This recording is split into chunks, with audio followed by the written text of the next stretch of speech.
Today I wanted to have a chat to you about goal setting and the importance of goal setting. I know that goal setting is not exactly something that is revolutionary, it's not something that's new. I'm sure we all learned it in primary school. I know I did. But I think a lot of the time we forget how to use goal setting to our advantage and even just applying it to our lives. So goal setting to me is looking to your future somewhere in the distance and where you want to be, where you want to end up, and how you're going to get there is determined by goal setting. Simple.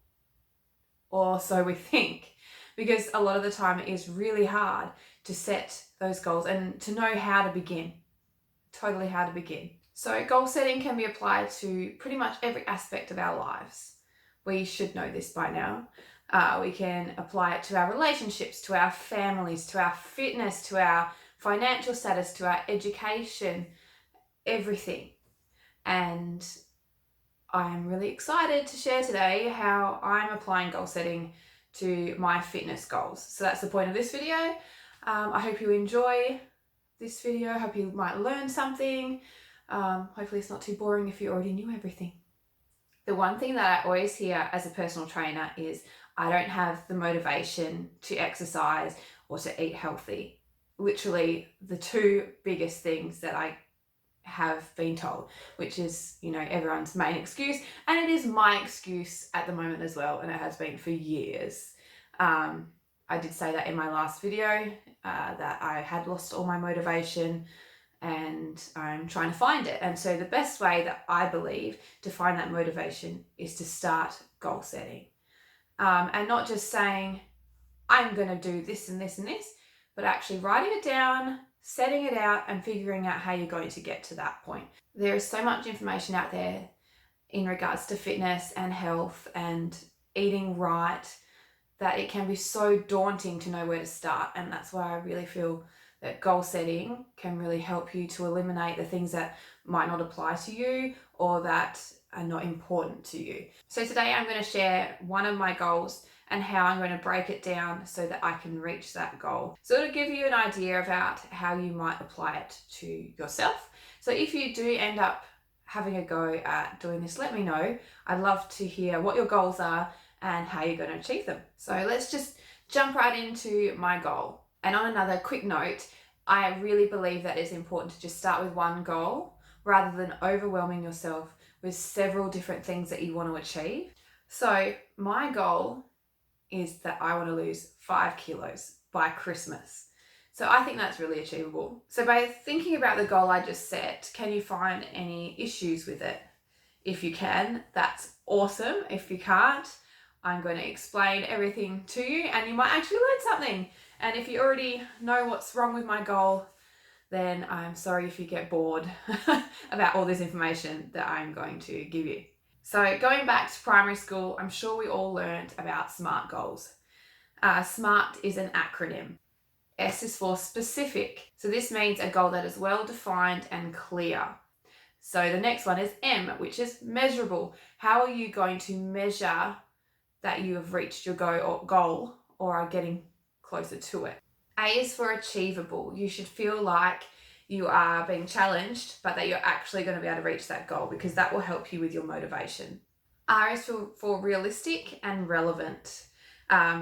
Both, because whenever I look up SMART goals, some websites say realistic, some say relevant. So realistic, obviously, is realistically achievable, so it relates to that last one. It's not something that's going to be well out of your reach, that you're never going to actually get to. And relevant, is it relevant to where you actually want to go in life? Is it going to help you to get to that point where you want to get to? And the last one is T for time, putting on a time frame for you to reach your goal. Otherwise, you are never going to do it. Period. You are just never going to do it. And that's where I've been at the moment in the last probably 5 years. I'll go, yeah, I'm going to lose weight. And then I never go by this time. Because then it becomes a sense of urgency. You have that urgency to actually want to complete that goal. So without having SMART goals, we have no real sense of direction to accomplish those goals. Basically, they are just vague thoughts that won't lead anywhere. Just getting down to it, that's exactly what they are. I'm going to lose weight. I'm going to stop eating unwell. Where's the direction? So knowing all this, I'm going to break down my goal of losing 5 kilos just to show you how it works. And just reiterating and just saying that when you are setting these goals, I really recommend writing it down. Obviously, I'm verbally recording it, and I think that's the best way for me, because now I'm telling all of you, and now I really have to reach this goal. Otherwise, it's just going to be for nothing. So, specific, to make my goal more specific.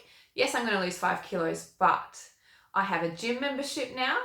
I am going to exercise 3 times a week. I'm going to walk every day that I can.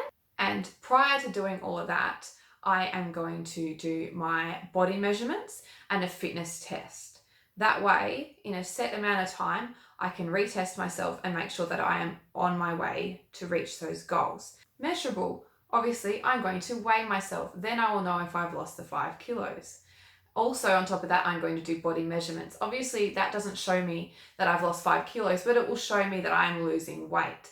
And that is my main goal. Achievable? I think it is achievable. I do have little things that may make it hard, like I've got PCOS and I'm also breastfeeding. So I have no idea how those sorts of things are going to come into play, but I feel like 5 kilos is a very achievable amount in 3 months. That comes to my next point of realistic. That is how I'm making it realistic, by giving myself a long time frame. Make sense? And the final one is T for time. So yeah, like I just said, 3 months is my time frame. If I happen to lose 5 kilos in less time than that, that is awesome, and I'll try and maintain that. To me, it's just a small goal to get me to where I want to be in the future, which is maybe 10 kilos, but I'm not too worried about what the actual scale says. I just want to be fit and healthy, like I said in my first video.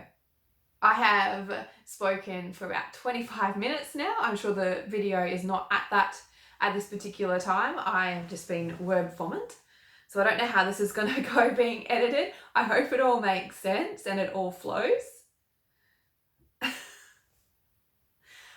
I think I'm going to have to do another blooper video for this one. I hope that you've learned something. I hope it all makes sense. Questions, let me know. Feedback, let me know. So in my next video, I'm going to show you how I do my body measurements and also how I do a fitness test at home. So all at home, no gym equipment or anything like that. So if you're interested in seeing that, hit subscribe and leave a thumbs up on this video for me if you enjoyed it. Leave a comment, let me know how you're feeling, what your goals are, and what you might like to see me do. Thanks for watching, guys. See you next time. Bye.